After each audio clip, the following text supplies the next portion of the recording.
Yo'g'onchalik uzun deymiz-ku, 2 metrgacha bo'ladi. Bitta rasmi bor. Bu o'zim qatori tushadi.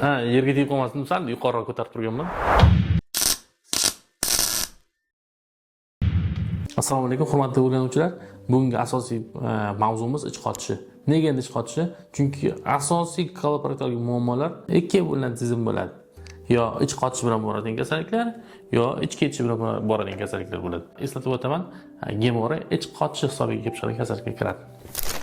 Bugungi o'rganadigan mavzumiz gemorroydan ko'ra birmuncha chuqurroq bo'lgan kattaroq mavzu va yo'g'on ichaklarda najosatning harakatiga bog'liq bo'lgan kasallik kolestaz.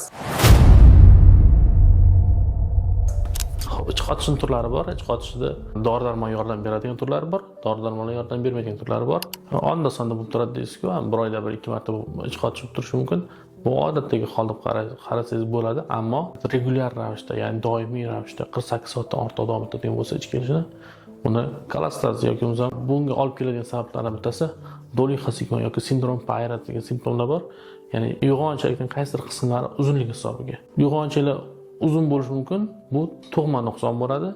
Har doim nuqsonga olib kelmasligi mumkin. Sababi agar ichaklar uzunligi uzun bo'lgan taqdirda ham, ammo ular o'z funksiyasini normada bajarib turadigan bo'lsa, ularga operatsiya tavsiya qilinmaydi. Ammo ichaklar uzun bo'ladigan bo'lsa, yo'g'on ichak o'z faoliyatini to'liq ravishda bajarib bera olmagan sababli bemorda haftalab, oylab ich kelmasligi mumkin va bunday holatlarda hattoki operatsiya tavsiya qilinishi mumkin. Operatsiya qilish yoki dori-darmon bilan davolash qaysi biri tanlanishiga bu asosiy bizda hal qilib beradigan tekshiruv irigogramma, ya'ni rentgen orqali bajariladigan yo'g'on ichakka bariy sulfat klizma qilib yuboriladi va yo'g'on ichakning shakli, surati olinadi.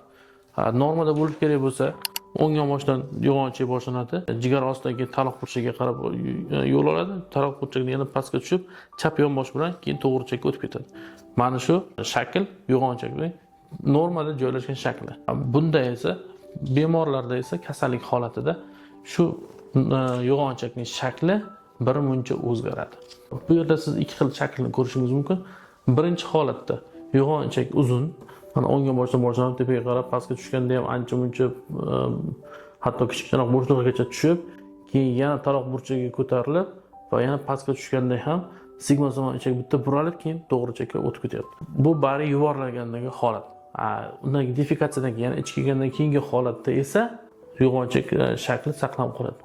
Qisman bu yerda harakat bor, ammo 60% dan yuqori bo'lgan holatda bemorda o'sha defekatsiya paytida bo'shanganligi uchun bu bemorga operatsiya tavsiya qilinmagan. Ba'zi holatlar borki, shu yo'g'on ichakning shakli defekatsiyadan keyin ham saqlanib qoladi va bunday holatlarda operatsiya tavsiya qilinadi. Normada qanaqa bo'lishi kerak? Normada bu ham sigmoson ichakda juda ham uzunligini ko'rish mumkin. Bir necha marta buralib ketgan, ammo defekatsiyadan keyin to'liq bo'shanish bor. Normada xuddi shunday bo'lishi kerak. Bemorda to'liq bo'shanish hissi bo'lishi kerak. Mana shunday holatlarda agar irogramda toza chiqib, bemordagi ich qotishi kuzatilgan bo'lsa, ular dori-darmon yo'li bilan davolanadi.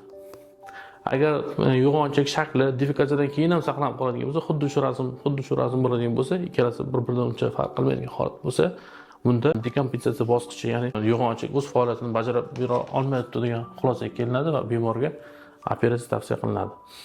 Ba'zi holatlarda bemorning umumiy holati yoki bo'lsa qaysidir yondosh kasalliklarni inobatga olgan holatlarda dekompensatsiya bosqichida ham bir muncha vaqt dori-darmondan foydalanib ko'rish mumkin.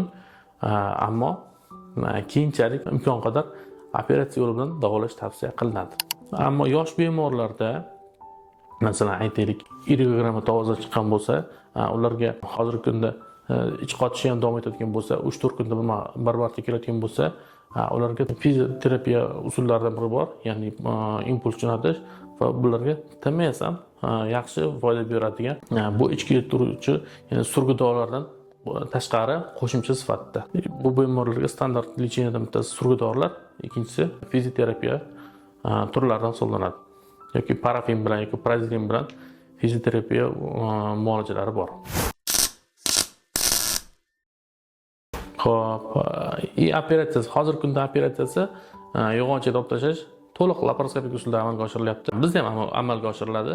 Qorinni aytarlik kesma qilish shart emas. Bemorning operatsiyadan keyin o'ziga tiklanish vaqti taxminan 1 hafta. Undan keyin baribir dietalab 1,5 oygacha saqlanib qoladi. Shundan so'ng bemor odatdagi hayotga to'liq qaytish imkoniyati bor. Agar sizda ham yo'g'onchak muammolar hisobiga ich qotishi yoki ich ketishi bezovta qiladigan bo'lsa, albatta siz to'g'ridan-to'g'ri bizga murojaat qilishingiz kerak. Qabulimizga yoziling. Sizning shaxsiy shifokoringiz Davlatxon Tolipov.